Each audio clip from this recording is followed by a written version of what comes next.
지금 우리는 요한복음에 기록된 7가지 기적에 대한 그런 말씀들을 쭉 나누고 있습니다.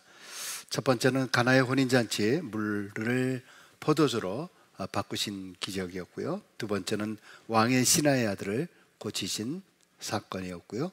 세 번째는 베데스다 연못에서 38년 된 병자를 고치신 사건. 네 번째는 오병이어의 기적. 다섯 번째는 무리를 거르신, 또 지난주에는 우리 날 때부터 맹인된 사람을 고치신 사건을 함께 나눴고요.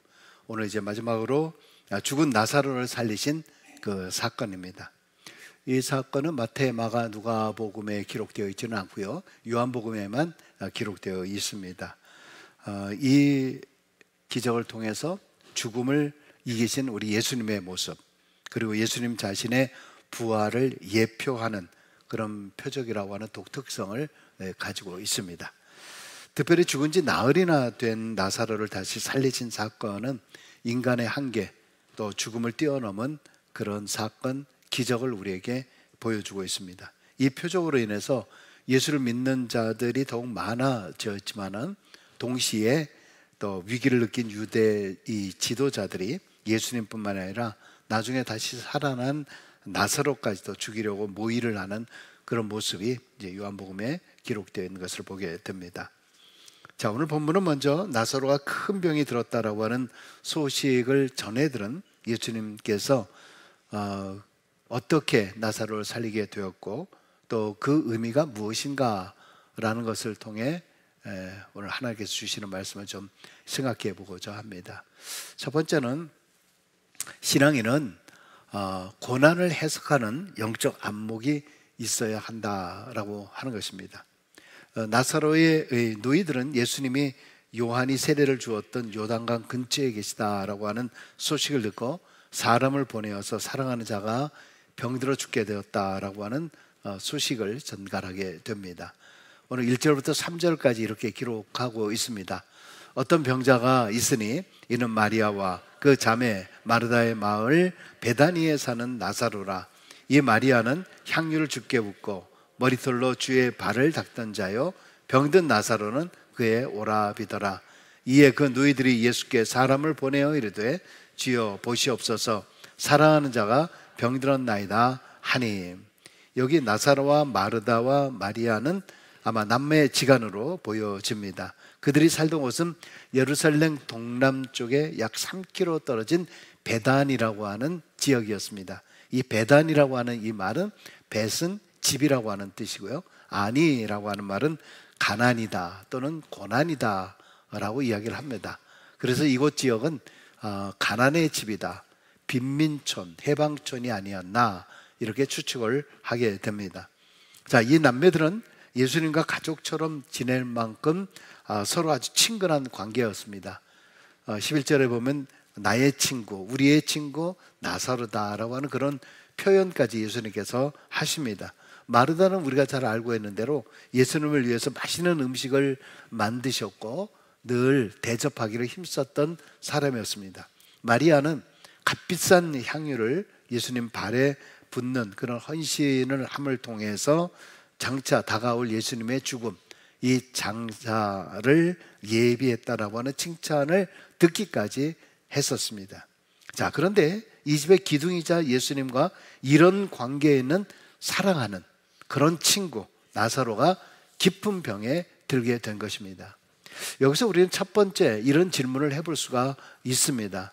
아니, 예수님께서 이렇게 지극히 사랑하는 자인데도 불구하고 이런 고통과 이런 죽음에까지 이르는 병이 들 수가 있을까라고 하는 질문이죠.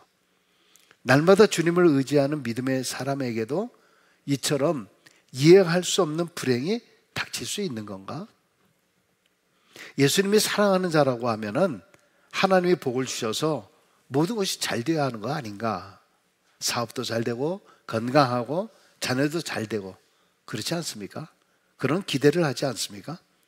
그런데 예수를 믿고 밤새도록 철야를 하고 열심히 믿습니다 하는데도 시험에 떨어지고 실직하고 사업이 망하고 병들어서 눕고 또 사기도 당하고 교통사고도 납니다.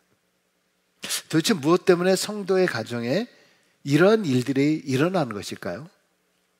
어렵고 힘든 삶 속에서도 어떻게 해서든지 하나님 붙잡고 하나님을 의지하고 믿음으로 살려고 하는데 정말 남들보다 더 열심히 눈물 닦으며 오직 정말 힘든 가운데도 신앙 붙잡고 살려고 하는데 왜 이렇게 시험과 풍파가 많은지, 그래서 때론 하나님이 정말 나와 함께 하시는지, 내 곁에 계신지 아닌지, 심지어는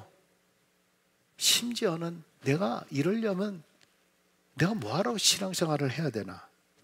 남들과 똑같다라고 하면, 아니 믿지 않는 사람보다 더 못하면은 내가 뭐하러 예수를 믿고 헌신하고 섬긴다고 이렇게 힘들게 신앙생활을 해야 되나? 여러분, 이런 낙심과 낭망, 주님이 나를 사랑하지 않는가라는 그런 마음이 들어올 때가 혹시 없으셨습니까? 그런데 사실 여기 너희들도 마찬가지입니다. 주여 보시옵소서라고 이야기하면서 정갈하면서 주님이 사랑하시는 그런 자가 병들었습니다라고 이야기를 합니다. 나사로가 병들었습니다라고 이야기하지 않냐고 사랑하는 자가 병들었다. 이게 무슨 말인가요?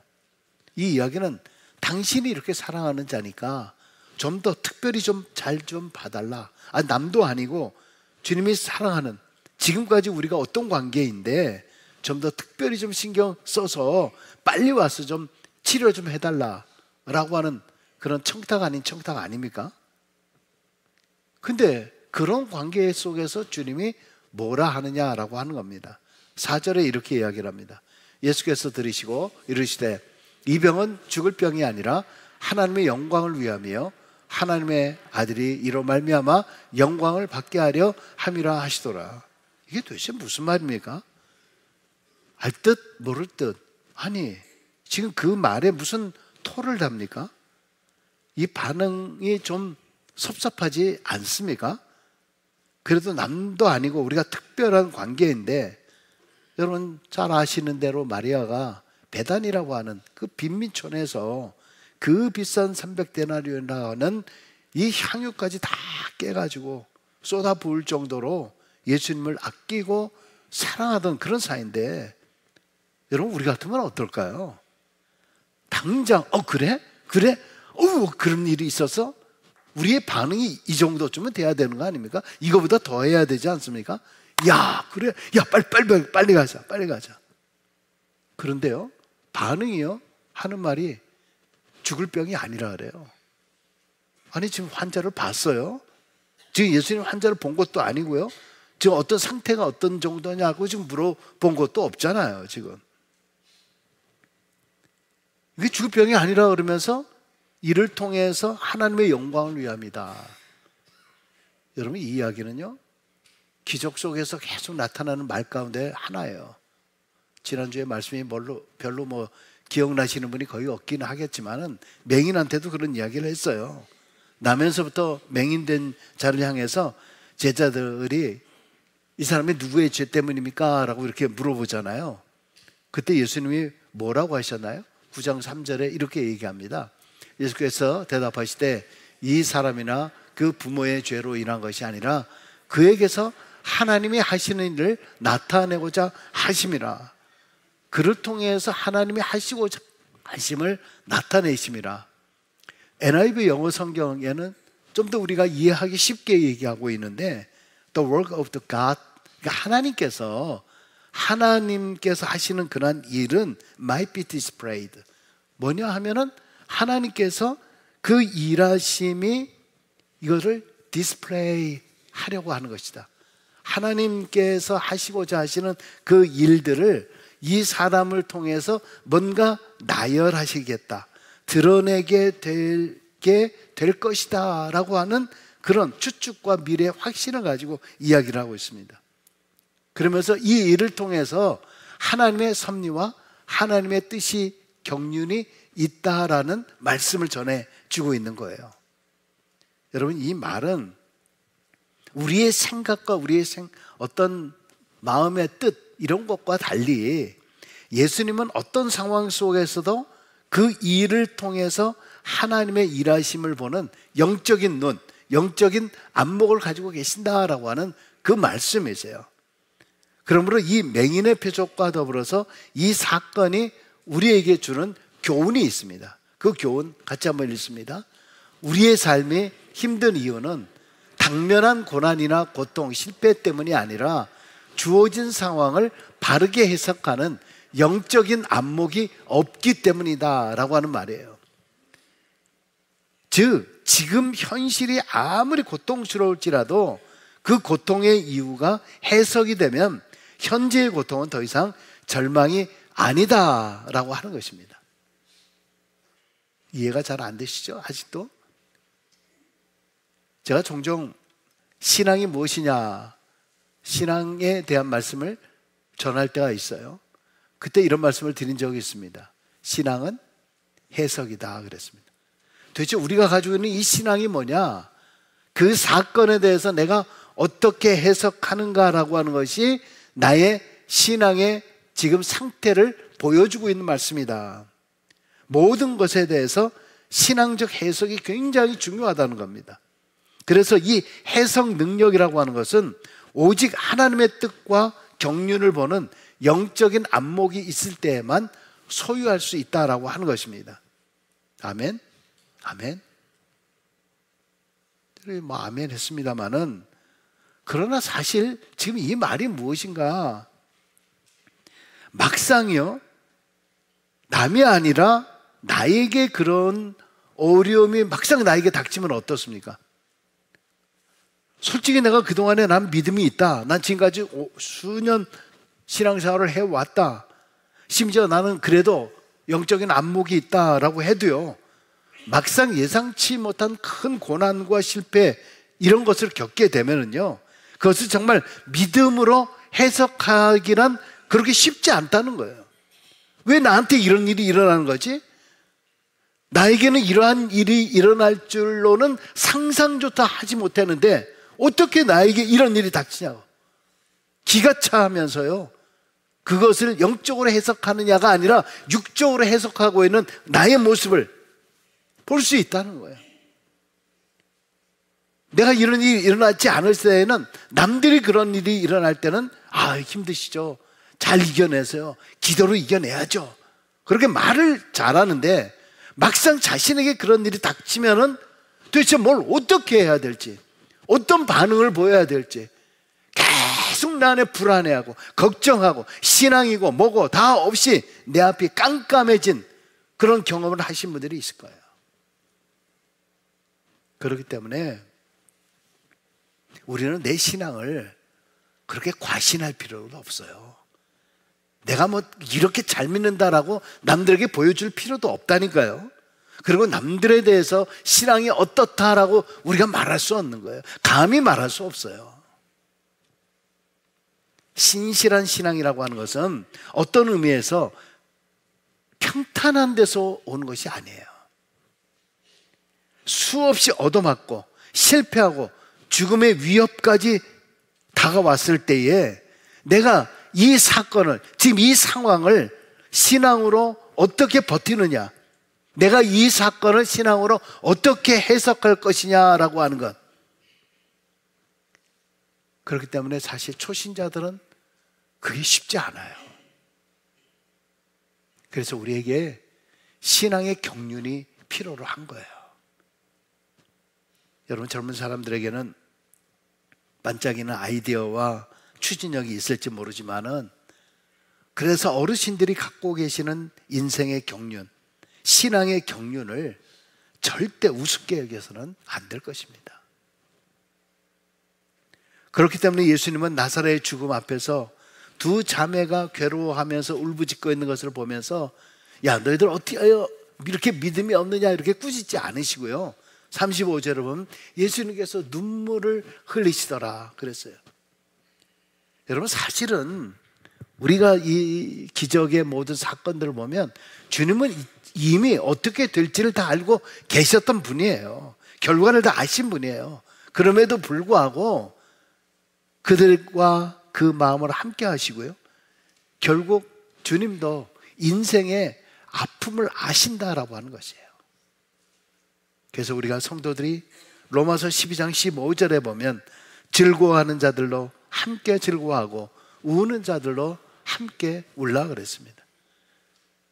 즐거워하고 기뻐하는 자들을 시샘하는 것이 아니라 우리 성도라고 하면 우리가 그 사람을 향해서 기뻐해주고 박수 쳐줘야 되고, 우는 자들, 힘든 자, 어려운 자들을 향해서 비난하는 것이 아니라 그들과 함께 울어주는 것, 이것이 바로 우리 신앙의 공동체의 자세라고 하는 것입니다.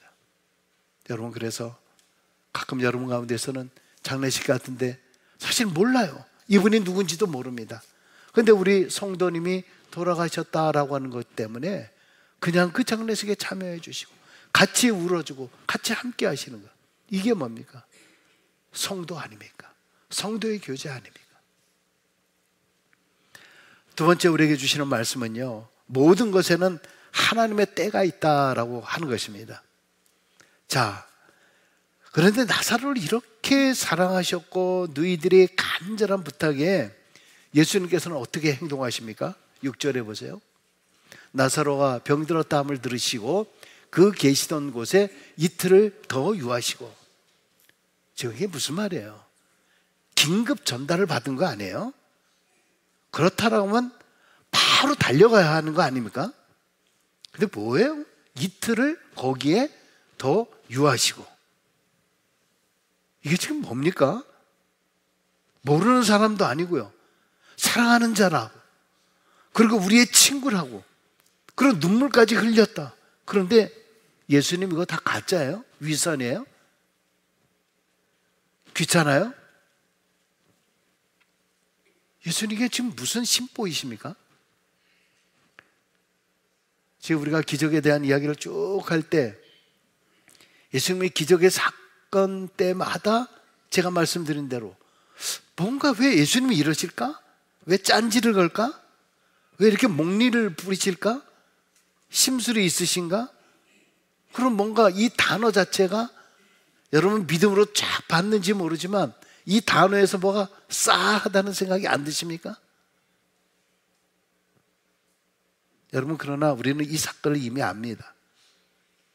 이거는 바로 내 시간이 아니라 하나님의 시간, 하나님의 때가 있다라고 하는 것을 알려주는 사건입니다. 여러분, 나사로를 살렸다라고 하는 이 기적에 초점을 두는 것이 아니라 도대체 하나님께서 무엇을 말씀해 주고자 하는 것인가라는 것을 우리가 볼 수 있어야 되는 겁니다. 여러분, 우리는 모든 것을 볼 때 다 육적 눈으로 보잖아요. 그래서 우리가 자꾸 초조함이 있는 거예요. 근심이 있습니다. 걱정이 있습니다. 얼마나 불안합니까? 여러분, 그런 일들이 얼마나 많습니까? 예수님만을 기대하면서 빨리 와서 고쳐주길 애타게 기다리던 이 마르다와 마리아는 얼마나 초조했겠어요. 결국 어떻게 됐어요? 결국 죽었잖아요. 결국 죽었어요. 한 가닥 예수님께 모든 희망을 품고 있었는데 그만 죽고 말았어요. 여러분, 나사로가 죽은 게 누구 때문입니까? 예수님 때문 아니에요? 예수님이 빨리만 왔으면 죽지 않았을 텐데 일부러 이틀씩이나 지체하고 있으면서 죽게 만든 거 아니에요? 왜 달려오지도 않습니까? 그러니 당연히 남는 것은요, 이 모든 사건에 대해서 육적으로 보면은 원망과 불평이 없을 수가 있습니까? 이거 좌절뿐 아닙니까? 그러니까 그 누이들은 예수님께서 나중에 그 중에 도착하시니까 뭐라고 얘기해요? 32절 같이 있습니다. 마리아가 예수 계신 곳에 가서 배웠고 그 발 아래 엎드려 이르되 주께서 여기 계셨더라면 내 오라버니가 죽지 아니하였겠나이다 하더라. 여러분 같으면 이렇게 점잖게 얘기할 수 있으시겠어요? 점잖게 주님 앞에 엎드릴 수 있어요? 주님께서 일찍 오지 않아 여기 계셨더라면 죽지 아니하겠나이다 이렇게 얘기할 수 있겠어요? 뭐라고 얘기하겠어요? 팔 걷어붙이지 않겠어요? 이렇게? 아니 지금까지 내가 어떻게 당신에게 대했는데 내가 향유값 다 깨가지고 말이야 이렇게 했는데 말이야 어떻게 이럴 수가 있냐고 말이야. 뭐 안 그러실 것 같은 표정이시네요. 저 같으면 그럴 것 같아요. 저 같으면은 어떻게 말해? 내가 지금까지 한 게 어디 있는데? 내가 당신에게 해준 게 어디 있는데? 그러나 이 마리아의 점잖은 말 가운데 가시가 있지 않습니까? 가시가 있잖아요. 원망하는 거 있잖아요. 탓하는 게 있지 않습니까? 여러분, 그러나 생각해 보세요. 나사로가 죽은 게 주님 탓이에요?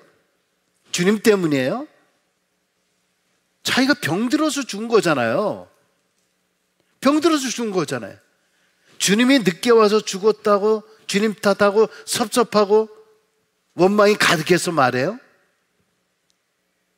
여러분, 우리도 그럴 때 많잖아요. 자기가 먹을 것 가리지 않고 마음대로 막 먹고, 먹지 말아야 할 것들을 막 먹고, 하지 말아야 될 것 다 해버리고, 자기가 다 망쳐놓고 나서는 하나님을 원망해요. 울고불고 하면서 내가 하나님 앞에 잘했던 것만 늘어나요. 하나님, 내가 하나님을 위해서 그동안에 내가 어떻게 했었는데, 그 어려움 가운데서 내가 하느라고 얼마나 애썼는데, 정말 하나님이 나를 사랑하는 거예요. 항의하는 기도 얼마나 많이 했어요. 그런 기도 안 하신 분 계세요? 그러나 진짜 신앙인이 뭔가, 진짜 신앙인이 뭔가, 원망과 절망이 있지만 하나님께서 이 일을 통해서 더 크신 사랑으로 인도해 주시라고 믿고 하나님의 때를 기다리며 모든 것이 합력하여 선을 이루게 하심을 믿는 영적인 안목, 하나님의 때를 기다리는 그 신앙, 그것이 우리에게 주시는 진실한 신앙이죠. 예수님은 누구보다도 나사로를 향한 사랑이 있으셨지만 더 중요한 것은 이 일을 통해서 하나님의 일을 나타내 보이고자 하고 계신 그 의도, 디스플레이 되는 그 모습을, 여러분, 그래서 이 사건의 디스플레이를 한번 보세요. 이 사건이 어떻게 진행되고 있는가. 처음에 3절에 뭐라 그랬어요?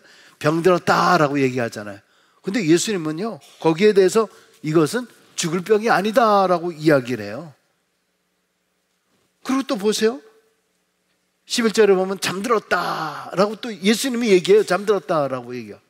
그래서 하는 말이 14절에 죽었다라고 얘기해요. 도대체 뭐예요, 도대체? 그래서 나중에 밑에 23절에 보면은 다시 살아나리라. 그리고 43절에 나사로야 나오라. 그리고 44절에 죽은 자가 수족을 배로 동인채로 나오는데, 하나님께서 나사로를 통해서 뭔가 나타내시고자 하신 것을 디스플레이하고 있는 거예요. 그 디스플레이 되면서 하나님의 뜻과 경륜을 보여주고 있고, 하나님의 때에, 하나님의 시간에 이 역사가 일어났다라는 것을 우리에게 보여주고 있습니다. 여러분, 여기서 우리가 생각해 볼 것은, 어쩌면은 예수님께서 그때 바로 달려가서 병중에 있는 나사로를 고쳤다라고 하면 사람들이 예수님을 능력이 있다, 뭐 좀 의사 실력이 좀 있다 정도로 아마 여겼을 겁니다. 또 숨이 막 멈추었을 때 바로 살렸으면은 하다가도 그때 아마 잠시 기절했었던 건가 보다, 그렇게 해서 깬 것일 거야, 이렇게 할 수도 있을 거예요. 여러분, 우리는 솔직히 안 그래요? 우리 안 그렇습니까? 하나님 앞에 기도하고 하나님 뭘 어떻게 하고 열심히 하나님 살려달라고 그렇게 기도해 놓고 나서는요, 나중에 와서 뭐라고 얘기를 합니까?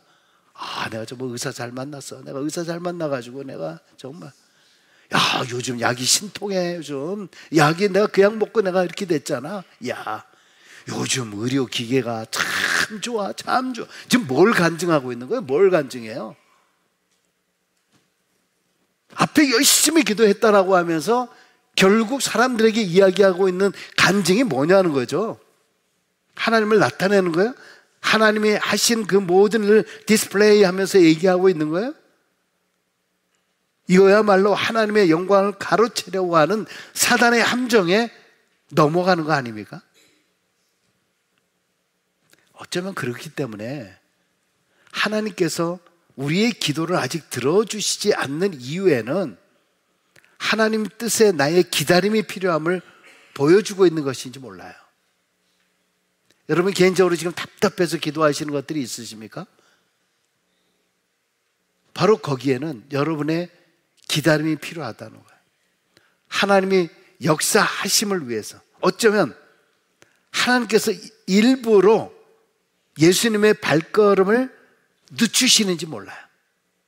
일부러 늦추시는 거예요. 그때 사람들은 오해하고 사람들은 불평할지 모르지만은 하나님은 그 일을 통해서 더 크신 하나님의 영광, 하나님의 일을 바라보게 하시려고 하는 계획이 있는 줄로 분명히 믿습니다. 실망하지 마십시오. 여러분 결국 죽어서 나흘이 되어서 시체가 썩고 부패한 가운데 모든 사람들이 뭐예요? 불가능하다. 이젠 끝이다. 누가 와도 어쩔 수 없다. 그렇게 생각했을 때 나사로를 살렸으니 어느 누구도 핑계하지 못하게 합니다. 결국 이건 누가 봐도 하나님의 능력이었구나. 하나님께 영광을 돌리지 않을 수 없게 만들었던 거예요. 할렐루야. 여러분 당장 눈에 보이는 것에 너무 마음 빼앗기지 마시기 바랍니다. 지금 당장 내 눈앞에는 보이지는 않지만 영원한 것을 볼 수 있는 영적인 안목으로 그 모든 것을 바라볼 수 있게 되기를 바랍니다. 여러분 오늘 잘 된다고 여러분 교만하지 마시고요. 오늘 병들고 실패했다고 좌절하지도 마시기 바랍니다. 모든 것을 영적인 안목, 믿음의 눈으로, 하나님의 눈으로, 하나님의 관점으로 해석하고 바라볼 수 있기를 간절히 바랍니다. 여러분 신앙생활을 열심히 해도요, 주님이 나를 사랑해도요, 병도 들고 암병도 들고 세상 사람들과 똑같습니다. 그러나 세상의 안목은 나사로의 죽음을 보고 끝났다, 재수 없다, 안 됐다라고 판단하고 한탄하지만은 영적인 안목으로는 하나님이 이 속에서 하나님이 뭘 나타내고자 하시는 걸까? 하나님이 이 일을 통해서 하나님이 나에게 무엇을 말씀해 주고자 하시는가? 비록 내가 원하고 기도하는 바대로 되어지지 않는다 하더라도 그것을 통해서 내 영혼을 다시 깨닫게 하고 살리게 하시는 하나님의 놀랍고 크신 그러한 경륜을 깨닫게 되시기를 바랍니다. 그래서 우리가 기다려야 됩니다. 자꾸 어떤 일 앞에 조급해하지 마세요. 막 걱정하고 염려하고 안달하지 마세요. 열심히 기도하는 사람이라고 해놓고 나서도 여전히 우리의 모습은 그런 모습이에요. 하나님, 내 때가 아닌 하나님의 때에 하나님께서 이 일을 나에게 디스플레이 해주시는 대로 내가 그 뜻에 온전히 쫓아가는 하나님의 영적인 그 모든 것을 내가 깨닫게 하여 주옵소서. 우리가 지금껏 예수님을 사랑하고 따르고 섬겼지만은 나사로와 마르다와 마리아 같이 얼마든지 인간적으로 볼 때 희망이 없고 절망적인 고난과 고통 속에 우리가 빠질 수 있습니다. 때로 신앙의 원망도 있을 수 있고 우리가 좌절도 있을 수 있습니다. 그러나 성경은 분명히 이렇게 이야기하고 있습니다. 시편 37편 24절에 그는 넘어지나 아주 엎드러지지 아니함은 여호와께서 그의 손으로 붙드심이로다. 아멘. 넘어지지 않는 거 아니에요. 우리도 마찬가지로 똑같이 주님을 사랑하고 내가 아무리 신앙이 좋아도 우리도 넘어질 때가 있는 거예요. 넘어져요. 내가 원하지 않는 돌부리에 걸려서 넘어질 때가 있어요. 그러나 뭐요? 우리가 그럼에도 불구하고 아주 엎드러지지 아니하면 주님께서 그 순간에 나를 붙들고 나와 함께 하신다는 거예요. 할렐루야. 오늘 나사로와 마르다와 마리아에게 그들이 생각하시는 때에 오지는 않았지만 하나님의 때에 하나님의 시간에 예수님이 찾아가서 4절 세번역으로 이렇게 이야기를 합니다. 이 병은 죽을 병이 아니라 오히려 하나님의 영광을 드러낼 병이다. 이것으로 말미암아 하나님의 아들이 영광을 받게 될 것이다. 할렐루야. 내가 영광을 받는 것이 아니라 오히려 나로 인해서 내가 행하는 나의 신앙의 모습을 바라보면서 사람들이 그 예수를 영광을 올려드린다는 거예요. 할렐루야. 이렇게 우리의 생각을 뛰어넘는 하나님의 위대하신 경륜 앞에 오직 믿음으로 말미암아 살리라. 오직 믿음으로 말미암아 살리라라고 하는 이러한 위대한 고백이 우리 모두에게 임하여서 이 믿음으로 더욱더 힘차게 우리의 모든 것들을 새롭게 힘있게 독수리 날개처럼 올라갔던 새로운 힘을 공급받는 우리 모두가 되시길 주의 이름으로 간절히 축원합니다. 기도하겠습니다.